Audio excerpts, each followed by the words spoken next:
And so on the back of Africa and the Middle East and many areas of Asia and Eastern Europe not having enough food, Greece collapsing, basically. Greeks are having to dump their kids out on the street en masse.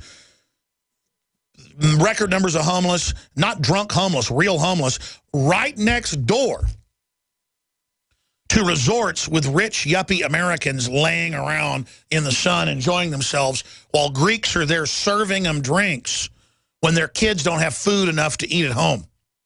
I think that causes resentment. And it's not that it's bad to want to go to Greece and lay out on the beach. That at least brings some tourism and helps the country. It's that it's obscene. Like, I'm getting to the point where I realize I need to go out and buy things and it helps the economy. And you know, that's love our economy or hate our economy. That's what we've got. Is this consumer economy?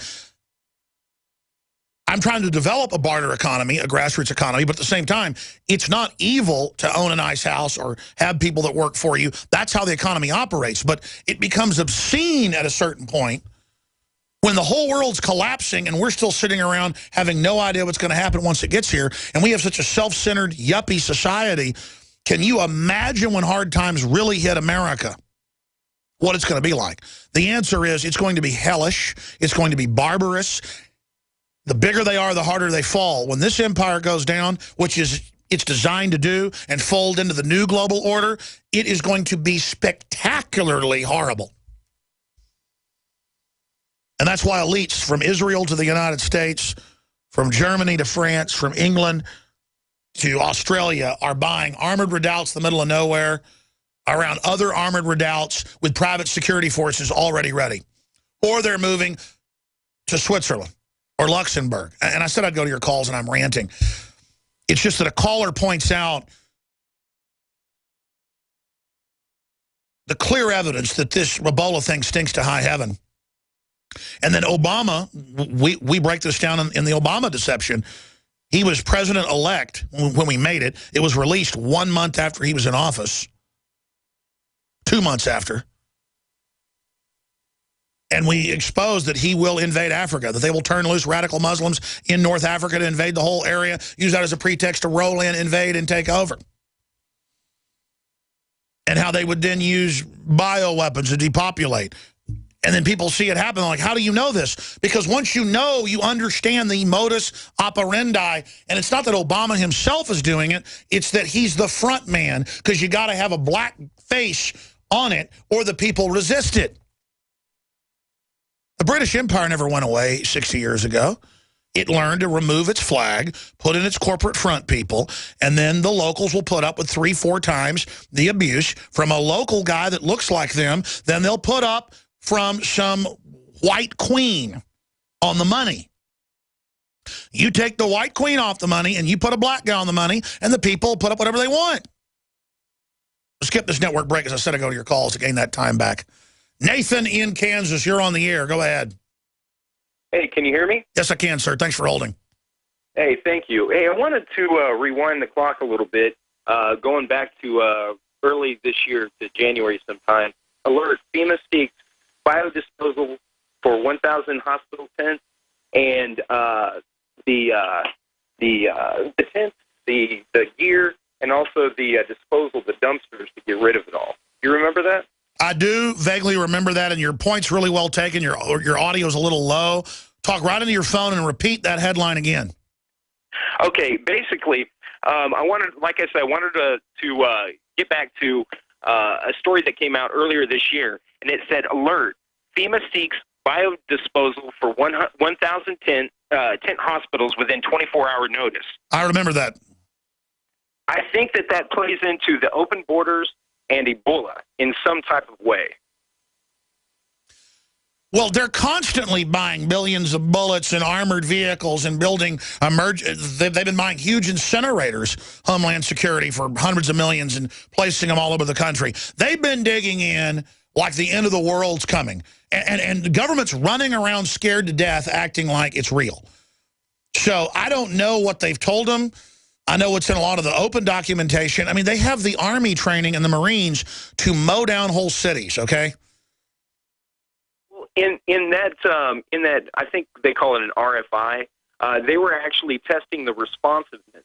You know, they were testing the ability to put up these tent cities or these hospital tents and the disposal. And one of the things with it was within 24 to 48-hour notice. And in the article, it states in 1,000 different locations throughout the United States. And you know, they've already what is it, the CDC or someone, I can't remember exactly, but they've set up all these little areas throughout the southern kind of United States spread out that kind of pretty much shadows where all the immigrants are going. Do you remember that? Or? Yes, there it is. It's FEMA accelerates preparations for pandemic, January 2014. Plans for mass graves confirmed. Government surveying cemetery readiness for flu outbreak. That was on the FedBiz website.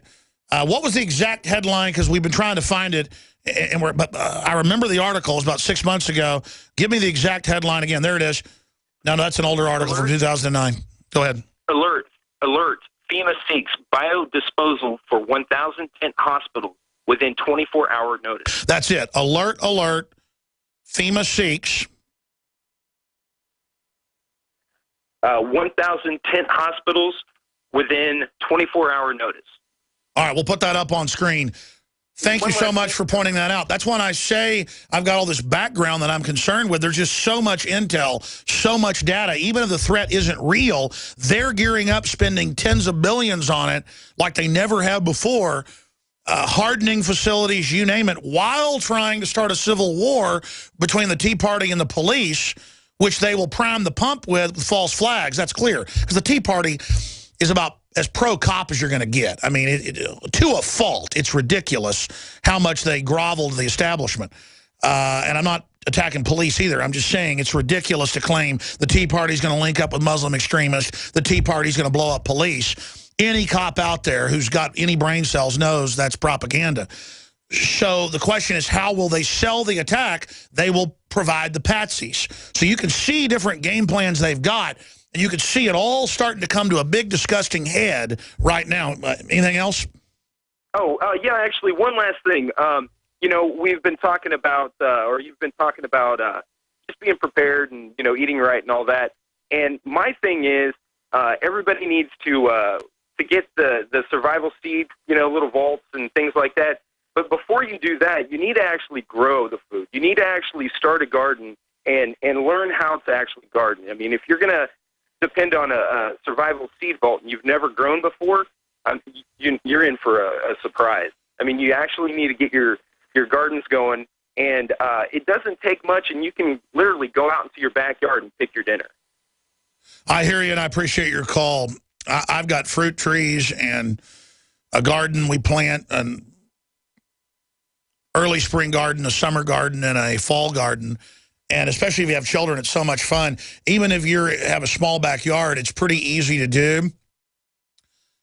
And I totally agree with you. People need to get the survival seed banks, save one, but plant the other.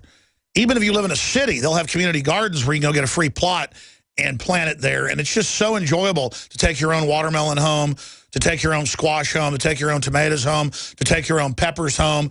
And if more people just get into it, big things have small beginnings, just like those seeds. Now is a perfect time to order a backup fall garden, winter garden. Before you know it, it'll be spring. We have the widest selection of non-GMO, high-quality organic seeds. We carry like 8 different companies' seeds at the lowest prices at the InfoWars Seed Center at InfoWarsStore.com. And so that way you get a great price on something that helps you and your family and funds this operation. So a win-win-win at the InfoWars Seed Center at InfoWarsStore.com. Let's talk to Casey in Ohio. Thanks for holding. Hey, this is Casey in Oklahoma. Hey, I just want to bring up a point. You and Staff Sergeant Joe Biggs were talking last week, I believe it was on the anniversary of September 11th. Yes. How Obama didn't even mention anything about the Christians being attacked and killed by ISIS, ISIL, whatever the heck he wants to call them, you know, for this week or for this hour. And it's because what is in charge and who is in charge of the shadow government that we don't see, that people are just totally oblivious to because of the statism that they're force-fed every day and they accept it as gospel. It is a Luciferian, satanic cabal that is in charge that does nothing and wants nothing more than to control us and be tyrannical over every aspect of our lives.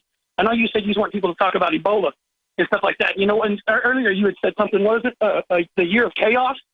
Or how did you say that? I forgot how you had said that. It's just a season of chaos on every front.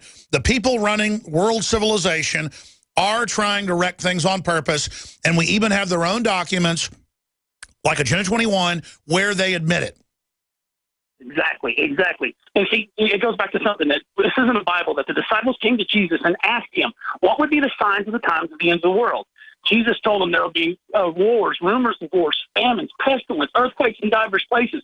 But he said something else after that people forget. He said, then shall come the sorrows of sorrows such as never been seen before by man on the face of the earth. And this is that season of chaos that you're talking about. And these glitterbug 501c3 preachers that get up there and preach the rapture, you know, that we're going to be taken away and we're not going to have to suffer. Jesus said in the Bible, who are you that you should not suffer, even as your master suffered? These people. Well, sure, Christ said they'll persecute you like they persecuted me. And I'm not here being a Pharisee saying I'm all high and mighty and I'm great. I pray privately. My issue is these name it and claim it prosperity preachers have been linked to the government, and they're there purely trying to neutralize Christians so they won't be politically and culturally and spiritually involved, telling them everything's wonderful like opiate, like a drug, like a sleeping gas to put them into a trance. And it turns out they are clergy response team, certified government agents on record to pacify people. And let me tell you, I wouldn't want to be those preachers on Judgment Day, because leading your flock into the one world government, telling them that everything's great and the worse things get wonderful, it means Jesus is around the corner. That just sounds like a total cop-out. Does anybody who's a Christian think that God is looking for people like that? That God is testing us here to try to find people like that? That's why I'm so angry at these preachers. You can see these devil worshipers and other scum, they're out in the open. And I don't like them. But these sneaky government agents, in fact, guys, go to YouTube, type in Clergy Response Team. It's a NBC News piece out of New Orleans where they have the preachers admitting we work for the government, so folks accept martial law.